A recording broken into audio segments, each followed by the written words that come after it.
Salam əziz izləyicilər. Bu videonu mən həsr eləmişəm həyətyanı sahədə ağac becərənlər üçün, onlar üçün çəkirəm.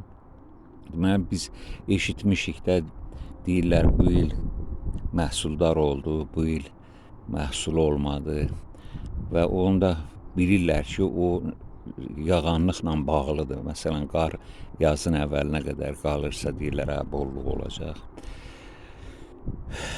Və bu nədən doğur? Bunun elmi nədir?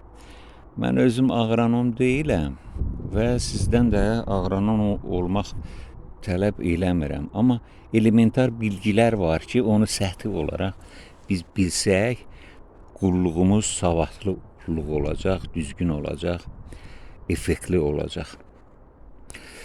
Torpaqda daim reaksiyalar gedir. Orada mikro aləm var, mikroorqanizmlər və digər tərəfdən də torpağın birlənməsi və suvarılması zamanı o reaksiyalar güclənir, intensivləşir. Ona görə o da nəyə lazımdır? Çünki bitkilərin kökü elementləri ona lazım olan qidanı ancaq ionlar şəklində qəbul edir. İon parçalanmış atomdur, mənfi müsbət elektrik yükləri olur və o mənfi müsbət yüklər də o prosesin getməsində iştirak eləyir və bitkinin yarpağından kökə doğru, kökdən də yarpağa doğru hərəkət eləyən şirəsi var. Daşıyan da, bu ionları daşıyan şirəsi var. O şirə ilə kök də inkişaf eləyir, ağac da, yarpaq da, barı da. İndi gələk o məsələyə ki, yaz qabağı ağaclar çox qida tələb eləyir, qidaya tələbkar olurlar. Çiçəkləmə özü böyük bir enerji tələb eləyir, sonra çiçəkləri meyvəyə çevirməkdə böyük enerji tələb eləyir. Ona görə yəqin ki, çoxlarınız eşidibsiniz. Can suyu da deyirlər, tumurcuq suyu da deyirlər. Yaşlılar söhbət zamanı bunu istifadə edirlər, bu ifadələrdən. Ağaca yaz qabağı su vermək lazımdır. Yerini, dibini yumşaltmaq, üzdən kökləri məhv eləmədən və sonra da suvarmaq lazımdır. Suvarmaq da belədir. O standart bir vaxtı yoxdur onun. O asılıdır iqlimdən, yağıntılı ya quraqlıq keçən günlərin sayından, müddətindən asılıdır. Ona görə bizə ikinci bir bilgi lazımdır. Bilək ki, torpaq nə vaxt sulanmalıdır, bitki nə vaxt sulanmalıdır. İndi mən göstərim, məsələn, bu gözlə görürük ki, qurududa suya ehtiyacı var. Amma bu hissəni mən indi sulamışam. Burada biraz bax, torpaq yumşaqdır. Bax, belə əldə sıxanda görürsünüz, yapışır. Bu su tələb eləmir. Suyu çox versək də düzgün deyil. Suyu çox veririksə, torpaqda azotun mənimsənməsi ağac tərəfindən pisləşir. Bunun özü də ziyandır. Çünki ağacın inkişafında azot çox mühüm bir elementdir.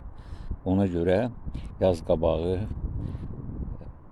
azot kübrəsi verirlər ağac tumurcuqlayan vaxt, tumurcuq vaxtı və havanın istiliyindən asılı olan kübrələr var. Məsələn, karbamid soyuq havada da yararlıdır, onu pağazda da verirlər, həm də gec həll olur.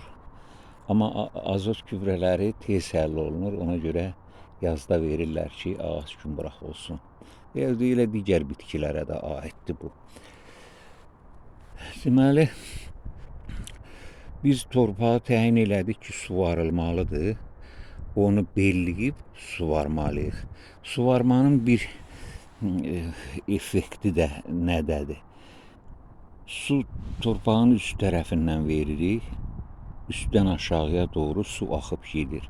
Və o axanda torpağın üstündə bellədiyimiz torpaqda nə qida varsa, həmin qida maddələrini də aparır kökə çatdırır. Çünki kökü əhatə eləyən torpaq ki var, o artıq kasıblayıbdır, o münbitlik baxımından, elementlər baxımından kasıblayıbdır. Biz bellədiksə, ardınca suvarmaqla biz o yeni qidanı, güclü qidanı torpaqla qarışıq köklərin əlçatar yerinə qədər göndərmiş oluruq. Bax, bu da mühüm bir amildir.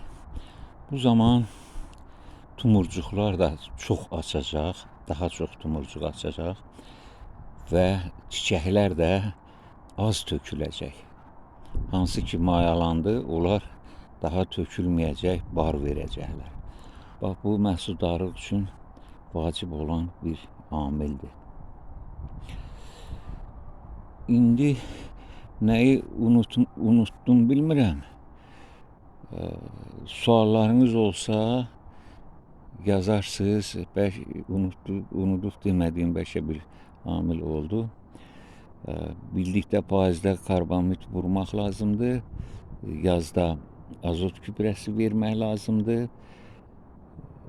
Və bu belləmə və suvarma işi əslində o azot gübrəsinin görəcəyi işi qismən görür.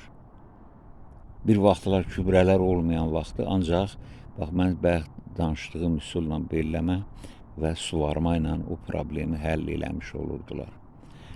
Sağ olun, sağlıqla qalın. Bayramımız mübarək olsun. İndi bayramlarımız üst-üstə düşüb. Bu həftə Allah bayramlarımız mübarək eləsin. Yeni gözəl günlərə çıxaq, yeni illərə çıxaq. Salamat qalın.